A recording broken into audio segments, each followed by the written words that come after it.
చిన్ననాటి నుండి చిరియని నెరగని పేద ప్రేమలుడకుడు పెరుగుతుండే గృహని ప్రార్థన చేత కృతి తోకునియేను కృషైన జలగాడు గోవునుండు ఆ గోవు గనక యజమాని ఒకనాడు దాని వెతకపోయి తానుగాంచే బ్రహ్మ విష్ణు మహేశ్వర దేవతులై దేవతలుక ప్రదేశమునందు వారు నతిక భక్తి వలసు వలనప్పుడు అష్టభోగంబులందిగాని వలని పూజ జరుతురు జనులు వారు పూజించి భక్తితో జదువలెను శుక్లాంబరధరం విష్ణుం సయనమ శుక్లాంబరధరం విష్ణుం సచివర్ణం చతుర్భుజం ప్రసన్నవదనం జాయే సర్వవిద్యోపశాంతయే గజానన పద్భాగం గజాననమాతితం అనేకదంతం భక్తానాం ఏకదంతముపాస్మయే కండమునేకదంతమున తూర్పు మధ్యయో అమవాస్తములు ముండిగం లోయ గజ్జనన్ మందార ఆస్తములు గుజ్జరూపమున కోరుణ విద్యల కల్లను జవై ఉండివో పార్వతీతనయ ఓ గణాధిపాలికే గురుకేజన్ ఓం కేశవ స్వహ ఓం నారాయణ స్వాహ ఓం మాధవ స్వాహ గోవిందాయ నమః ఓం విష్ణుయాయ నమః ఓం త్రివిక్రమాయ నమః ఓం ఓంనామాయ నమః ఓం శ్రీధరాయ నమః ఓం శ్రీకేశాయ నమః ఓం పద్మనాభాయ నమః ఓం దామోదరాయ నమః ఓం శ్రీప్రియాయ నమః ఓం వాసుదేవాయ నమః ఓం పద్మనాయ నమః అద్వైతాయ నమః ఓం పురుషాత్మాయ నమః ఓం మోక్షాయ నమః ఓం నరసింహాయ నమః ఓం సంసాయ నమః ఓం జనార్దనాయ నమః ఓం ప్రేందాయ నమః ఓం అదేయాయ నమః ఓం శ్రీ కృష్ణ పరబ్రహ్మణీయాయ నమః ఓం భూతనాత్మనీయాయ నమః ఓం ఆవాయ నమః ఓం పురుషాయ నమః ఓం పరమాత్మనీయాయ నమః ఓం భయాయ నమః ఓం భూతకృతేయాయ నమః ఓం సర్వయాయ నమః ఓం ముకుందాయ నమః ఓం అమనాత్మనీయాయ నమః ఓం సుభద్రాయ నమః ఓం సుప్రభాయ నమః ఓం హృదయాయ నమః ఓం పాపనాశాయ నమః ఓం తేజాయ నమః ఓం గణపతియాయ నమః ఓం యోగాయ నమః ఓం దీర్ఘాయ నమః ఓం సుదీర్ఘాయ నమః ఓం విఘ్నాయ నమః ఓం ప్రాణదాయ నమః ఓం మాధవేయాయ నమః ఓం ప్రణవేయాయ నమః ఓం మాధవ ఓం మాధవాయ నమః ఓం మహాదేవాయ నమః ఓం సిద్ధయ్యాయ నమః ఓం బలాయ నమః ఓం నరసింహాయ నమః ఓం హంసాయ నమః ఓం బలనీయాయ నమః ఓం బలాయ నమః ఓం ఆనందాయ నమః ఓం గురువేయాయ నమః ఓం అగామాయ నమః ఓం అమరాయుతాయ నమః ఓం ఉదయాయ నమః ఓం పద్మనాభాయ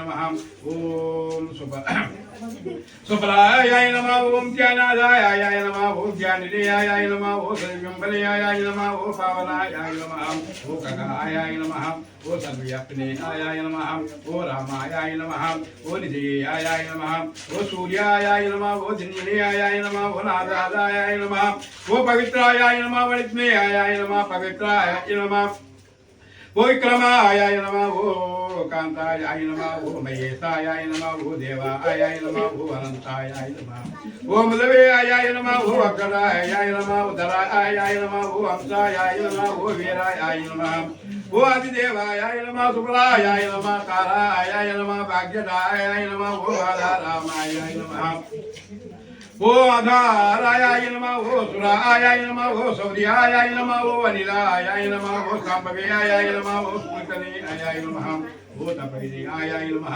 ఓ భీమాయ నమః ఓ గదాయ నమః ఓ కపిలాయ నమః ఓ లోహితాయ నమః ఓ సమాయ నమః ఓ అజితాయ నమః ఓ లకాయ నమః ఓ ఇస్రాయ నమః ఓ మాయరూపిణీయాయ నమః ఓ కవాయేయాయ నమః ఓ వేరంగాయ నమః ఓ నామనామాయ నమః విశ్వతేజాయ నమః ఓ విశ్వతేజాయ నమః ఓ విద్యాయ నమః ఓం సారాయ నమః ఓ దయానాయ నమః ఓ దృష్టప్రియాయ నమః ఓ బంధకాయ నమః ఓ మూలధారాయ నమః ఓ మజాయ నమః ఓ అజితాయ నమః ఓ శనాయ నమః బలవంతేయాయ నమః ఓ మహాదేవాయ నమః ఓ శుభదయాయ నమః ఓ పరత్ఫరాయ నమః పూర్ణనాశినియాయ నమః ఓం భోగాయ నమః ఓ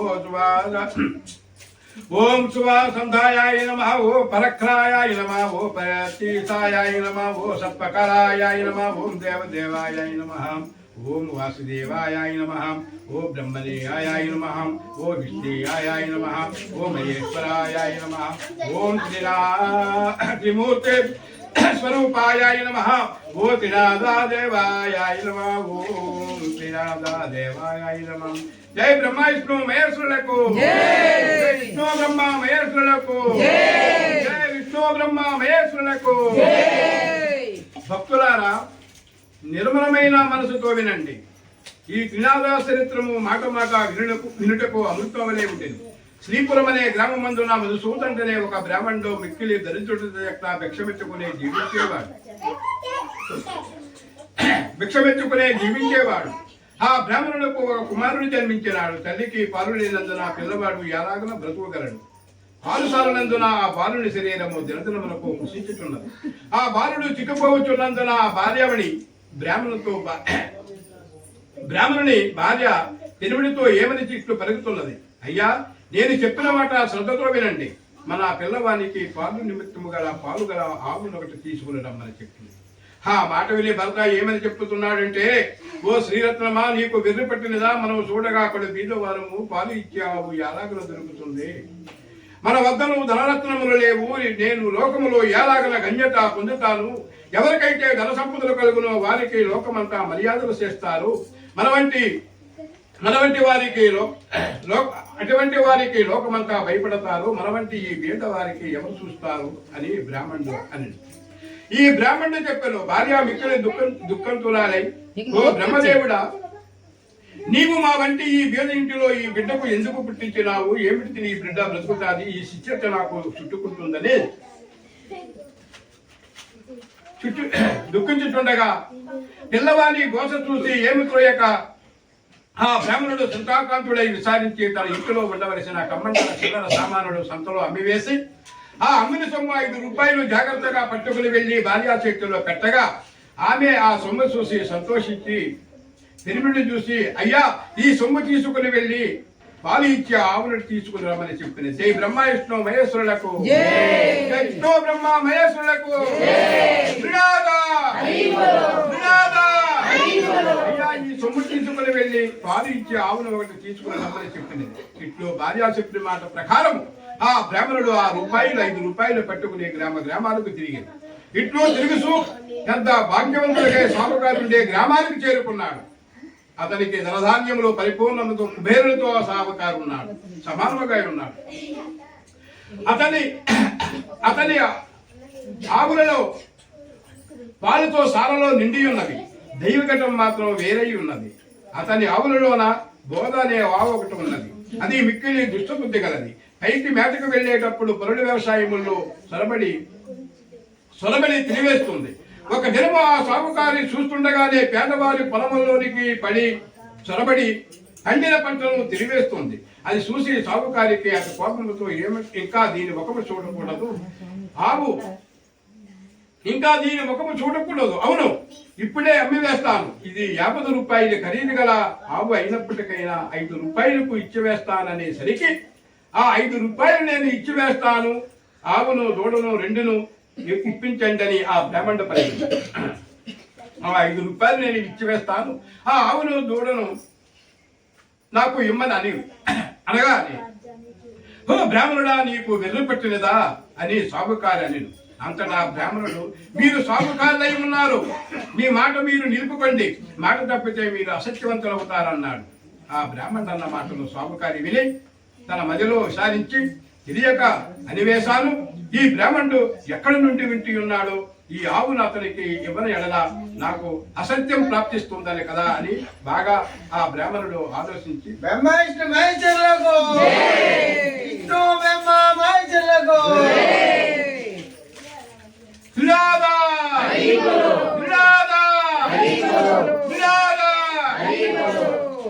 నాకు అసత్యము ప్రాప్తిస్తుంది కదా అని ఆ బ్రాహ్మణుడు చూసి చెయ్యి సాస్తాడు.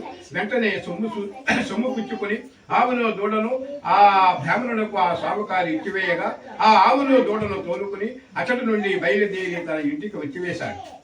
ఆవుని చూడగానే ఆ బ్రాహ్మణ స్త్రీ చంద్రుడు చూసిన కరుణ వలె సంతోషమైనది. వెంటనే పాలు పితికి కుమారునికి పట్టు నిండా పోసింది. ఆనందం పొంది ఇట్లు కొన్ని దినములు పోయిన పిమ్మట తర్వాతను ఆవు ఎటో వెళ్లిపోయినది కనిపించలేదు. ప్రొద్దుపోయే వేళాయను ఆవు రాకపోవడం చూసి బ్రాహ్మణుడు వెతికిపోయాడు.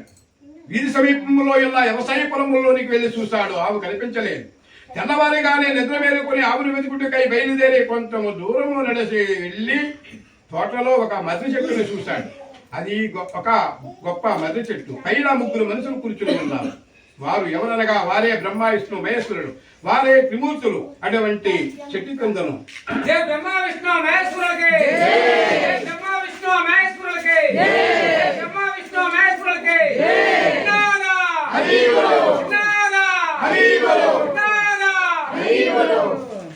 అటువంటి చెట్టు క్రిందను బ్రాహ్మణుడు కూర్చొని ఆయుషము తీసుకుని పోవచ్చుండగా త్రిమూర్తులు ఆ బ్రాహ్మణులకు, ఓ విప్రుడా, నీ మనసులో ఎందుచేతను దుఃఖము కలిగి ఉన్నది? నీవు ఇప్పుడు ఎక్కడికి వెళ్ళుచున్నావు? ఆ సంగతి మాతో చెప్పమనగా బ్రాహ్మణుడు చేతులు జోడించి, అయ్యా, నేను కడు బీదవాడును, భిక్షమెత్తుకునే బ్రతికేవాడును. నాకు ఒక ఆవు ఉన్నది, అది కనిపించలేదు. ఈ దినము శ్రీపురము సంతగుతున్నది. ఆ సంతకి వెళ్లి వెనుకదను. ఎవరైనా దొంగలించి తీర్చుకపోయిన వెడల ఆ సంతలోనే కదా అమ్ముతారని త్రినాథులారా, ఆ ఉద్దేశంతో నేను ఆవును వెతుకుటకై వెళ్తున్నానని తన వృత్తాంతమల్లా చెప్పాడు. చెప్పగా అది విని బ్రాహ్మణులకు, త్రిమూర్తులు, ఎలాగో నీవు సొంతకు వెళ్ళుచున్నావు కనుక మా నిమిత్తము ఏమన్నా కొన్ని దినుసులు తేగలవా అని అడిగారు. త్రిమూర్తులు ఇట్లు పలికిరి, 1 పైసా గంజాయి, 1 పైసా ఆకు చెక్కలు, 1 పైసా నూనె మాత్రమే తెచ్చి ఇమ్మని చెప్పారు.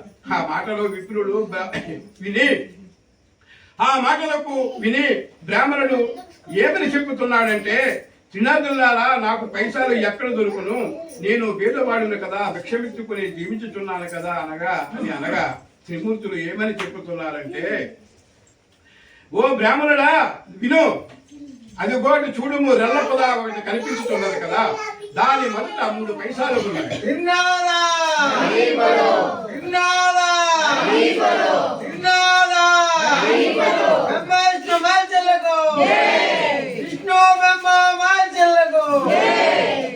దాని మొదట 3 పైసలు ఉన్నవి. ఆ మాట విని అచ్చటికి వెళ్లి బ్రాహ్మణుడు వెళ్లి ఆ రెల్ల పొద పైకి లాగేసరికి 3 పైసలు దొరికింది. ఇంకా ఉండినేమో అని ఆ చెట్టును ఇంకను పైకి లేగస్తుండగా చూసి త్రిమూర్తులు, ఓ బ్రాహ్మణుడా, నీకు వెర్రు పెట్టినదా?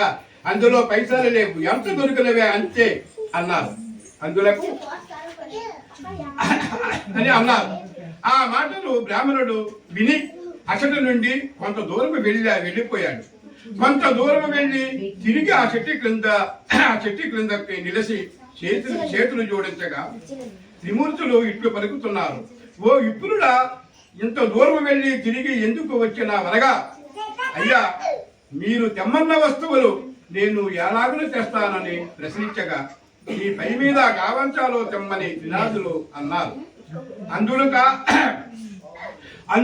బ్రాహ్మణుడు, గావంచాలో నూనె ఎలాగొస్తుందండి? మీరు జగత్కర్తలు నా మీద కపటముంచి చెప్పుతున్నారు అనగా ఓ బ్రాహ్మణుడా, మీ కపటం నుంచి చెప్పుతున్నారనగా, పోయి మీతో కపటముగా మేము చెప్పడం లేదు.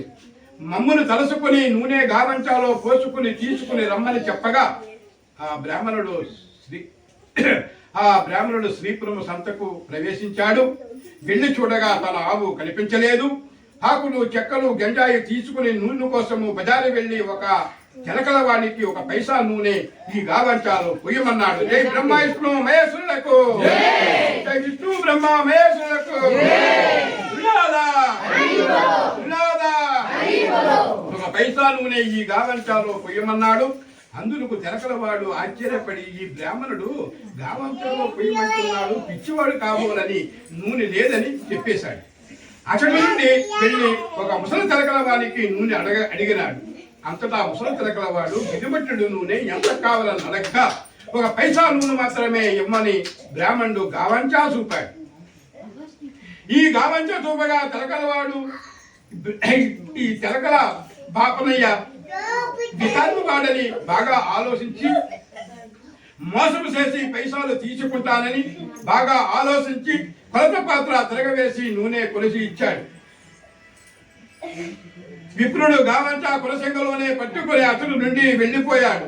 అంతే, తెరకల వారి కుండలోన కొంచెమైన నూనె లేకపోయింది. జై బ్రహ్మ విష్ణు మహేశ్వరులకు, విష్ణు బ్రహ్మ మహేశ్వరులకు.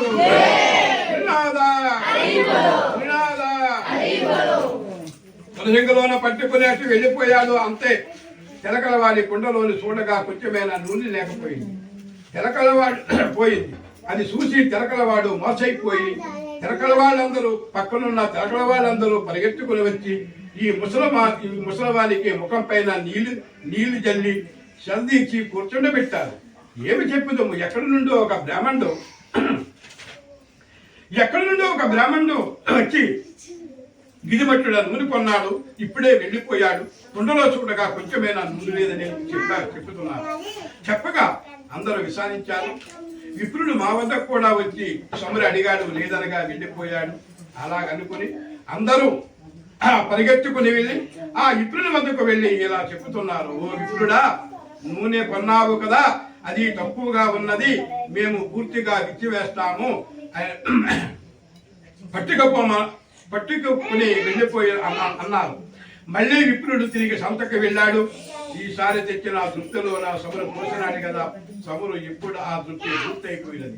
జై బ్రహ్మ విష్ణు మహేశ్వరులకు, జై విష్ణు బ్రహ్మ మహేశ్వరులకు. ఈసారి తెచ్చిన ముందులో దృప్తిలో నా సమురు పోసినాడు కదా, ఇప్పుడునే దృప్తి పూర్తయిపోయినది. అది చూసి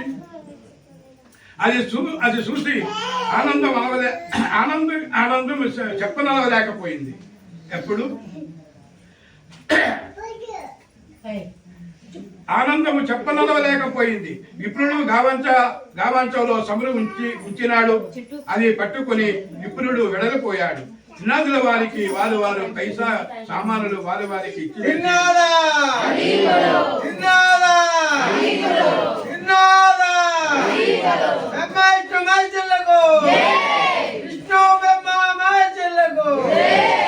విప్రుడు వెడలి త్రినాథుల వారికి పైసా సామానులు వారికి ఇచ్చి సెలవడగానే త్రిమూర్తులు విప్రుడితో ఏమంటున్నారంటే, ఓ ఈ నీ కష్టము చూసి మా మదిలో దయగలిగినది ఒక మాట నీవు విను. త్రినాథుల సేవ శేషితవే, నీ దరిద్రములో పటాపంచములై అధిక సంపదలు కలుగునన్నారు త్రిమూర్తులు. అది విని, స్వామి ఏమి ద్రవ్యములతో మిమ్మల్ని నేను పూజించగలను అనగా త్రిమూర్తులు ఇలా అన్నారు. ఓ దివ్యుడా వినుము, ఇప్పుడు నీవు తెచ్చిన 3 సామానులే చాలు. త్రినాద పూజా ద్రవ్యములు ఇంతే, మాకు దీనితో మేళా చేయవలను. 3 మట్టి చిరుములు చేసి అందులో సమురు పోసి గంజాయి నలిపి అందులో నిప్పులు దూపం వేసి వీయవలను. దీపం ప్రతిమలు 3 చేసి అందులో నూనె పోసి ఒత్తులు వేసి ఆకులు చెక్కలు జాగ్రత్తగా ఉంచి రాత్రి జాముననే మీ ఇంటిలోనే స్నేహితులను పిలిపించి పూజాద్రవ్యములు తెచ్చి అచట ఉంచి సకల పదార్థములు స్వాముల వారికి సమర్పించవలను.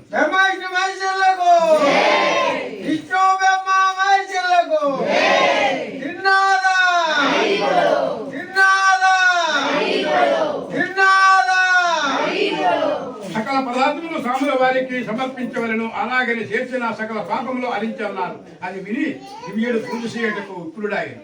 చెట్టు మొదటినే పూజ ఆరంభించాడు. గంజాయి తయారుపరిచినాడు. అప్పుడు త్రిమూర్తులు నీ గావంచా శీర్షి ఒత్తులు చేయమనగా దివ్యుడు కూర్చున్నాడు. ఏమని చెబుతున్నాడంటే, నేను బీద బ్రాహ్మణులను భిక్షమించుకుంటూ దినము గడుపుకుంటూ కుటుంబంలో పోషాకారము చేసుకుంటున్నాను అని నా కుటుంబమునకు పోషాకారము చేసుకుంటున్నాను. అన్నవస్త్రములకు బహు కష్టముగా ఉన్నది. దీపం ముట్టించుటకు అగ్ని లేదు. నా గావంచ ఒత్తుల పాలైనది, నా ఆవు దొంగల పాలైనది. నా కుటుంబం అంతా ఉపవాసములతో ఎదురు చూస్తుంటారు. ఏ బుద్ధితో ఈ పూజ చేస్తానో అని ఏగించుకొని కూర్చున్నాడు దివ్యుడు. అది చూసి త్రిమూర్తులు, దివ్యుడా, నీ మదిలో చింతపడకు. నీ ఆవు పెయ్య నీకు దొరుకుతుంది. నీ కుటుంబము సుఖంగా ఉంటారు. వస్త్రములు కూడా మీకు దొరుకులని చెప్పినారు. అందులో ఒక బ్రాహ్మణుడు చేతులు జోడించి సాములారా అటువంటి భాగ్యము నాకు ఎప్పుడు కలుగుతుందో అప్పుడు 5 మేళాల సాములకు వారు ఇస్తానని ఈ మాట సత్యమని చెప్పాడు. దీపం వెలిగించడం అగ్ని లేదు, ఏమి చేయగలనగా అప్పుడు త్రిమూర్తులు చెప్పుతున్నారు, ఓ బ్రాహ్మణుడా, నీ 2 నేత్రములు మూసుకో. వెంటనే ఆ బ్రాహ్మణుడు 2 నేత్రములు మూసుకోగానే ముట్టించాడు దీపం.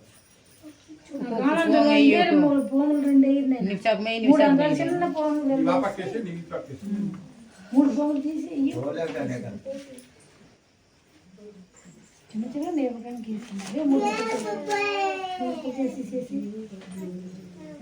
చిన్న మైండ్ అవుతుందా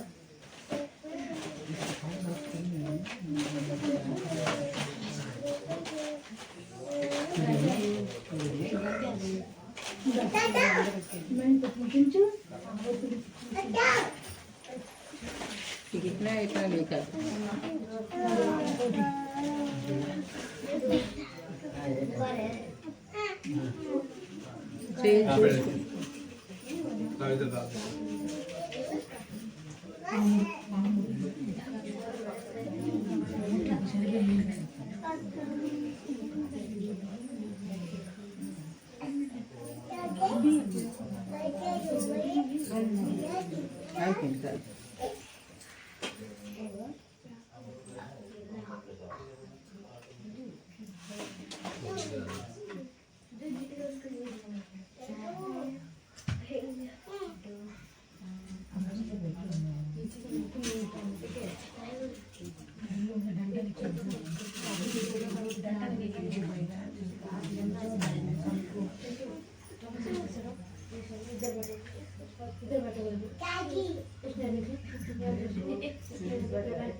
నీ 2 నేత్రములు మూసుకో అనగా వెంటనే బ్రాహ్మణుడు నేత్రములు మూసుకోగానే అసత్తమత్తుగా దీపం వెలిగినది. జై బ్రహ్మ విష్ణు మహేశ్వరులకు, జై విష్ణు బ్రహ్మ మహేశ్వరులకు.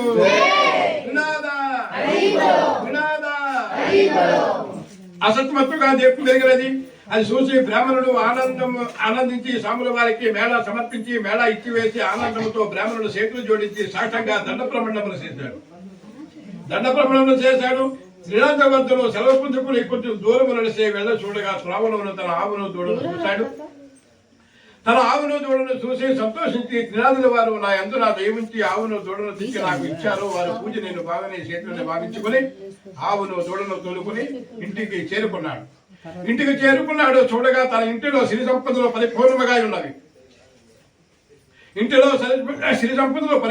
ఉన్నవి. అది చూసి అధికముగా సంతోషం పొంది పడి శ్రద్ధతో పూజ సమర్పించాడు.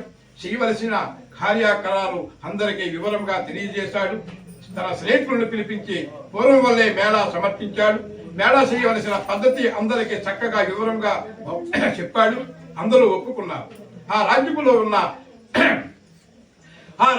ఉన్న ప్రజలందరూ నినాదాలు పూజలు చేశారు. అందరి ఇండ్ల వద్దను సుఖ సంతోషములు నిండినవి. దాని వలన ఆ ప్రక్కనున్న సాహుకారులు అందరూ వ్యాపారాలు మూసివేశారు. అందులో ఆ దేశపు రాజు వద్దకు వెళ్లి ఫిర్యాదులు చేస్తున్నారు. వారిని చూసి, జనులారా, రాజు మీరందరూ ఎందుకు నా వద్దకు వచ్చినారని అడగ్గా మా ఫిర్యాదులు మీరు వివరించండి. మధుసూదండనే బేటబేపనుడు ఒకడు భిక్షమెత్తుకునే జీవించేవాడు శ్రీపురం సంతకు వెళ్లి వచ్చి త్రినాథుల మేళ ఆవరించాడు. త్రినాథులు ఏ దేవతలు వాడు అతన్ని పూజించాడు. పూజించగానే సకల సంపదలు అతనికి కలిగినవి. మన ఊరిలో ఉన్న రైతులు 50 మంది త్రినాథ పూజ చేస్తారు, మేళాలు చేశారు. వృద్ధువారు కుంటువారు అందరూ కూడా మేళ ఇచ్చారు. అందరూ కూడా మోక్షం పొంది ధనధాన్యములు కలిగి కుబేరులతో సమానమైపోయినారు. మా వ్యాపారాలు పోయాయి, మా విక్రయాలు క్రయాలు ఎలాగ జరుగుతాయి అని అన్నారు. చెప్పగా మా క్రయ విక్రయాలు ఎలాగ జరుగుతాయని చెప్పగా రాజు ఆ మాటలు విని చాలా కోపముతో సకల జనులను పిలిపించి కోపముతో ఇట్లా పలుకుతున్నాడు. త్రినాథులనే దేవతలు ఏమి దేవతలు? వారిని ఎందుకు మీరు పూజిస్తున్నారు? నేను ఈ దినము చెప్పుతున్నాను, ఆ పూజ ఎవరు చేయకూడదు. అట్లు ఆ పూజ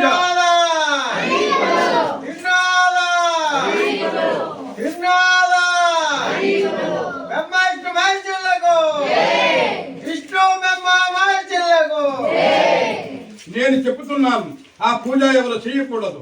అట్లు పూజ ఎవరు చేస్తారో వారికి 500 రూపాయలు జరిమా ఇచ్చి 6 మాసాలు ఖైదులో ఉండవలను. అట్లు కాన ఎడల వారికి సూరముతో పడవబడేనని రాజుగారు కాకి ఇచ్చి ప్రజలందరకు పంపించేశారు. జై బ్రహ్మ విష్ణు మహేశ్వరులకు, జై విష్ణు బ్రహ్మ మహేశ్వరులకు.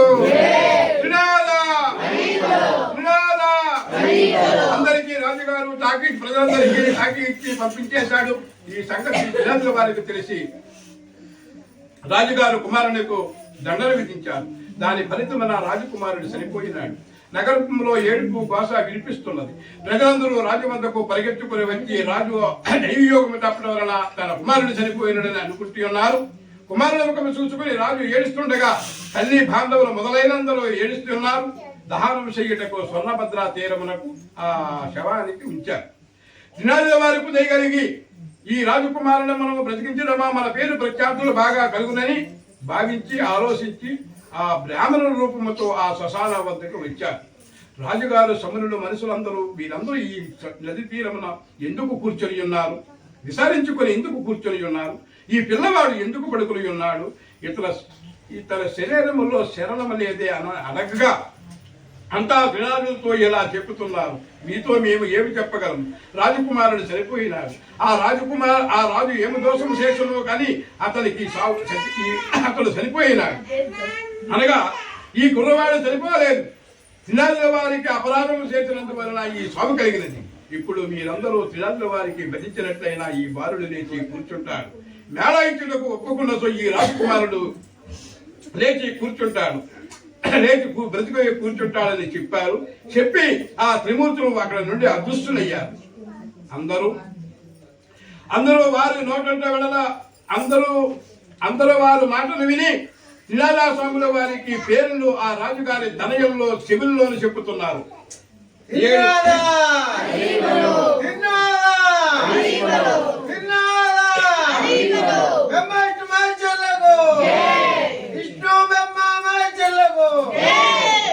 త్రినాథ స్వాముల పేర్లు ఆ రాజుగారి చెవుల్లోన చెప్పుతున్నారు. 7 మేళాలు ఇచ్చుటకు ఒప్పుకున్నాడు. ఒప్పుకోగానే ఆ బాలుడు లేచి అలా ఒప్పుకునగానే రాజకుమారుడు లేచి కూర్చున్నాడు. ఇది చూసి అందరూ సంతోషించి ఆనందం పొందారు. అప్పుడు త్రిమూర్తుల పేర్లు మాటకి స్మరిస్తున్నారు. అందరూ నోటంట వచ్చిన పలుకులు సముద్రం వలె వినిపించుతున్నవి. అందరూ నోటంట వచ్చిన పలుకులు సముద్రం వలె వినిపించుతున్నవి. అటువంటి సమయంలోన ఒక సాగుకారి ఆ ఊరి మీదగాను ఒక వాడ మీద విదేశాలకు సరుకులతో ప్రయాణం చేశాడు. సరుకులు తీసుకుని పోవుచుండగా ఆ వాడ నడిపించుకుని స్వర్ణభద్రా తీరమునకు ప్రవేశించాడు. ఘోష చేసిన శబ్దము దగ్గరకు వెళ్ళినాడు. వారిని జనులారా, త్రినాథుల పేర్లు ఏమి పేర్లు మీరు స్మరిస్తున్నారు? వినడానికి చాలా శ్రద్ధగా ఉన్నదనగా రాజుగారు మనుషులు ఇట్లు పలుకుతున్నారు. ఓ వర్తకుడా విను, బ్రహ్మ విష్ణు మహేశ్వరుడు అనేవారు త్రిమూర్తుల స్వాముల వారు. అటువంటి ప్రభుల వారికి మా రాజుగారు అపరాధం వలన తన కుమారుడు చనిపోయినాడు. ఇతరుని మేము తీసుకుని అగ్ని సంస్కారం చేయుటకు కూర్చుంటిమి. ఇది చూసి ప్రభుల వారికి దైవ కలిగి వచ్చి వీరిని బతికించారు. అందుకు మేము 7 మేళాలు ఇచ్చుటకు ఒప్పుకున్నాము. వెంటనే రాజకుమారుడు బ్రతికి కూర్చున్నాడు. జై బ్రహ్మ విష్ణు మహేశ్వరులకు, జై విష్ణు బ్రహ్మ మహేశ్వరులకు.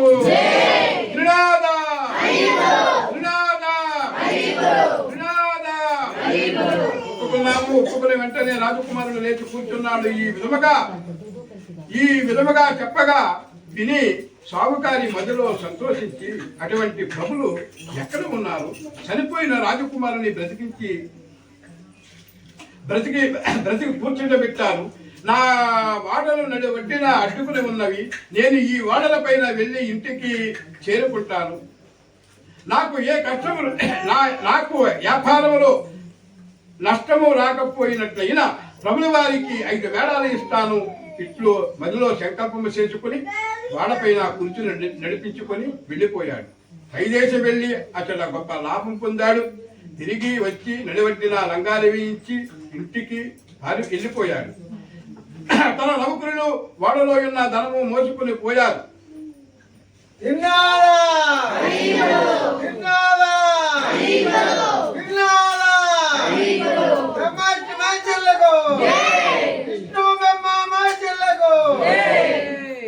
తీసుకుని పోయారు. ఇంటికి ధనము ఇంటిలో వేసుకుని సాగుకారి సంతోషంతో ఉన్నాడు. ధనము చూసి ప్రభుల వారికి మేడ మర్చిపోయాడు. అందులకు ప్రభుల వారికి కోపం వచ్చి దండలు విధించారు.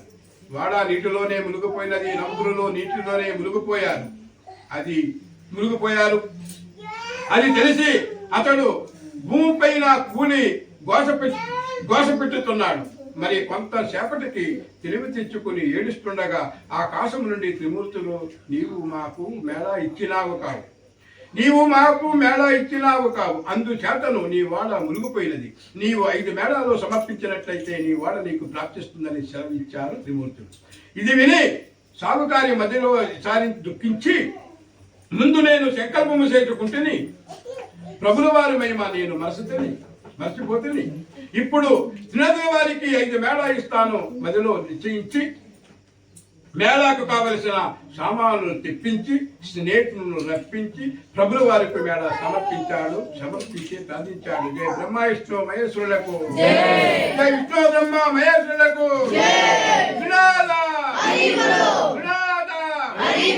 ప్రభుల వారికి మేళ సమర్పించి ప్రార్థించాడు. నీటిలోనే మునిగిపోయిన వాడ వెంటనే తేలినది చూసి పట్టలేని సంతోషం పొందాడు. పరిసారులు నౌకరులు మిగిలిన ధనమంతా మోసుకుని సాగుకారి ఇంటిలో వేసుకున్నాడు. గంజాయి ఆకులు చెక్కలు అన్ని సాముల వారికి మేళా సమర్పించి సాక్ష్యంగా దండ ప్రమాణములు చేశాడు. రాజ్యమంతటా దినాదుల మేళా గురించి ప్రకటన పంపించాడు. మేళా సూచనకు అంతా వస్తూ ఉన్నారు.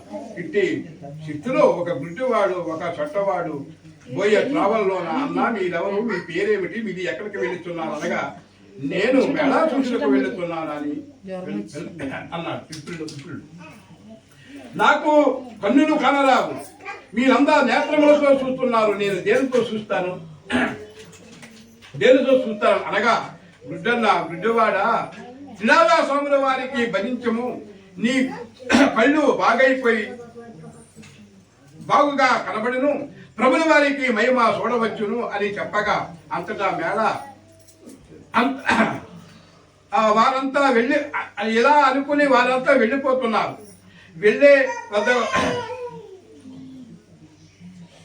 వారంతా వెళ్ళి మేళా దగ్గరకు ప్రవేశిస్తున్నారు. గుడ్డివాడు ఆ త్రావులో కూర్చొని స్వాముల వారికి భజించగా కొంచెం కన్నులు కనిపించినవి. అప్పుడు గుడ్డివాడు కొంత దూరం పోయే త్రావులోన ఒక చొట్టవాడు కూర్చొని ఉన్నాడు. వారిని చూడగా, నీవు గుడ్డివాడువు, ఎంత కష్టముతో ఎక్కడికి వెళ్తున్నావు అని అడగగా గుడ్డివాడు చెప్పుతున్నాడు, అన్నా నేను మేళా సూచనకు వెళ్తున్నాను. ఆ మాట విని చొట్టవాడు స్వాముల వారికి దయలేదు. స్వాముల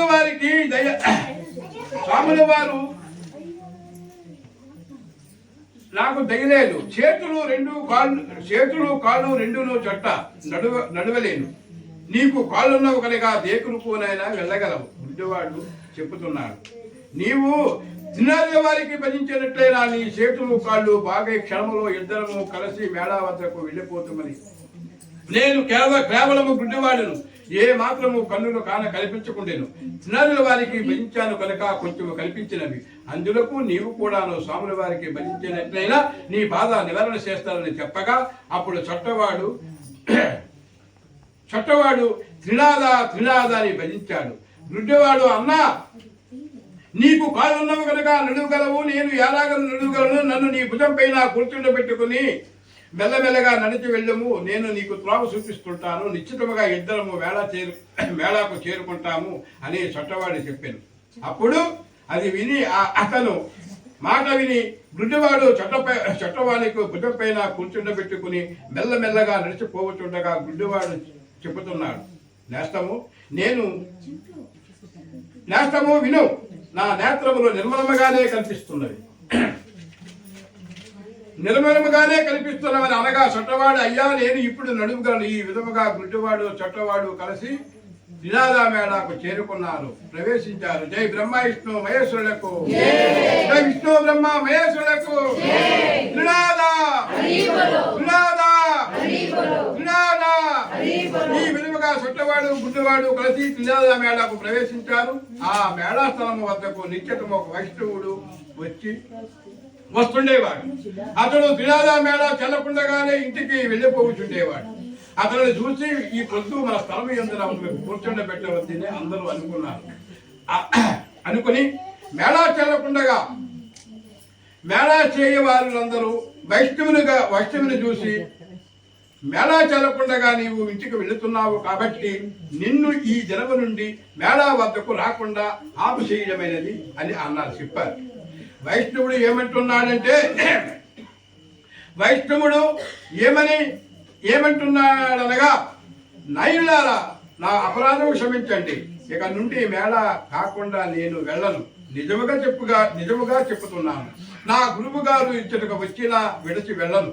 దైవీ యోగము ఆ క్షణమే గురువు గారు వచ్చి వైష్ణవుని ఇంటికి వెళ్ళి నా శిశువుడు కనిపించలేదే, ఎక్కడికి పోయినాడు, ఈ దినము కనిపించడం లేదే అని వైష్ణవుల గురించి తన తల్లిని అడిగినాడు. అప్పుడు అతనితో ఇలా చెప్పుతున్నది, నా కుమారుడు మేళా వద్దకు వెళ్ళి ఉన్నాడు. గురువు గారు మేళా ఎవరిదని అడిగినాడు. అందులకు ముసలిది అది నినాద మేళా అని చెప్పినది. ఆ మాటలు విని గురువు గారు అక్కడికి వెళ్ళి చూడగా అంతా స్వాముల వారికి భక్తి శ్రద్ధతో పూజ చేస్తున్నారు. అది చూసి గురువు గారికి కోపం వచ్చి బాగా తిట్టి మేళా స్థలమునకు కాళ్ళతో తన్నివేసి మేళా సామగ్రహాలు కాళ్ళతో తన్నివేసినాడు. తరువాతను ఈ వైష్ణవుడికి కొప్పు పట్టుకుని బలబల లాక్కపోతున్నాడు. కొంతము దూరము పోయే త్రోవల్లోన బోరిన వర్షము కట్టిన చీకట కావటం వలన త్రోవాలు కల్పించక ఎలాగనో గురువు గారింటికి చేరుకున్నారు. అతి కష్టముతో చేరుకున్నారు. చెల్లాచెల్లరై అతి కష్టముతో గురువు గారింటికి చేరుకున్నారు. గురువు గారి ఇంటిలో చూడగా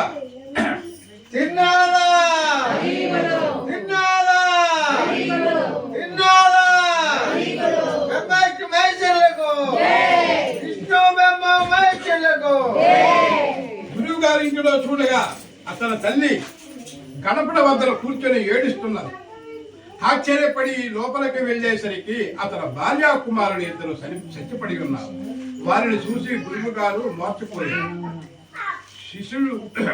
శిశువుడు గురువులకు పట్టుకుని వెళ్ళి కూర్చుండబెట్టి ముఖం పైన నీళ్లు చల్లి, అయ్యా తమరు తినాదుల వారికి అపరాధం వలన ఈ తినాదుల మేళ పాడు చేస్తున్నారు. అందుకే మీకు ఇది ప్రతిఫలము. నీవు నిష్ఠతో సాముల వారికి మేళా చేసిన ఎడల నీ భార్యా కుమారుడు బ్రతుకుతారని శిష్యుడు చెప్పగా ఆ మాట విని గురువు గారు 5 మేళాలు ఇచ్చుటకు ఒప్పుకోగానే భార్యా కుమారుడు లేచి కూర్చున్నారు. జై బ్రహ్మ విష్ణు మహేశ్వరులకు, విష్ణు బ్రహ్మ మహేశ్వరులకు. ఒప్పుకోగానే వెంటనే భార్యా కుమారుడు లేచి కూర్చున్నారు. తిలాదా మేళా పాడు చేసినందుకు నాకు తగిన శిక్ష దొరికినది. నేను మూర్ఖుడును హజముడును ప్రభుల వారిమేమో నేను తెలియలేకపోతున్నాని ప్రభుల వారి వద్ద నా క్షమాపణ వేడుకుని మేళాకు కావలసిన పదార్థములు యావత్తు తెప్పించి అందరితో కలిసి మేళా సమర్పించాడు. నూనె కారణము చెల్లినది. ప్రభుల వారి మేళా కావచ్చినది. ఆకులు చెక్కలు అందరూ గంజాయి అందరూ పంచుకుని సేవించి సుఖముగా భావించవలను. ఈ చరిత్రము ఎవరు వింటారో వారికి కుష్టివేద గుడ్డితనము లేక తరించిపోతారు. పుత్రులు లేని స్త్రీలు నిర్మలంగా ఉంటే పుత్రులు పడతారు. ఎవరికైతే కొద్దిగా ఆశ్రమ చేసిన వేళ నడ్డితనము గుడ్డితనము జరుగుతుంది. ముగ్గురు మూర్తులకు 3 స్థలముల యందు నుంచి ముందు విష్ణువులకు పువ్వులు చందనములతో పువ్వులు తెచ్చి త్రిమూర్తులకు వేరుగాను పూజించవలను. నైవేద్యం సమర్పించి గంజాయిలో అగ్ని వేయవలను. తాంబూలము 3 భాగములు చేసి ఉంచవలను. త్రినాథుల వారు ఎడమ భాగమున వినాయకులకు ఉంచవలను. 3 దీపములు వెలిగించి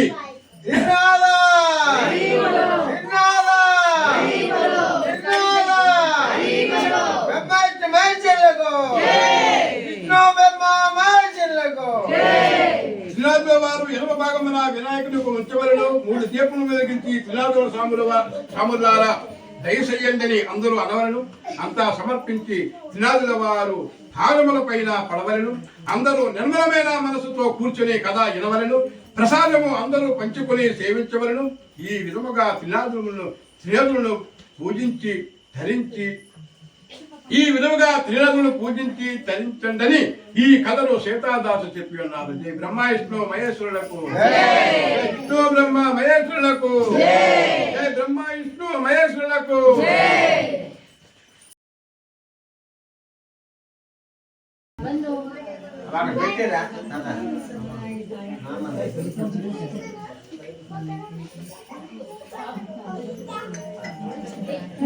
మంగళం భగవాను విష్ణు మంగళం మధుసూదన మంగళం మంగళం భగవాను విష్ణు మంగళం మధుసూదన మంగళం పుండరీకాక్ష మంగళం గరుడాద్వయే విలాసాయ నివాసాయ నిత్యమున పరమాత్మయే భద్రాయ ప్రాణనాద జగన్నాథ మంగళం మంగళం భగవాను విష్ణు మంగళం మధుసూదనం మంగళం పుండరీకాక్ష మంగళం గరుడాద్వయే. జై బ్రహ్మ విష్ణు మహేశ్వరులకు.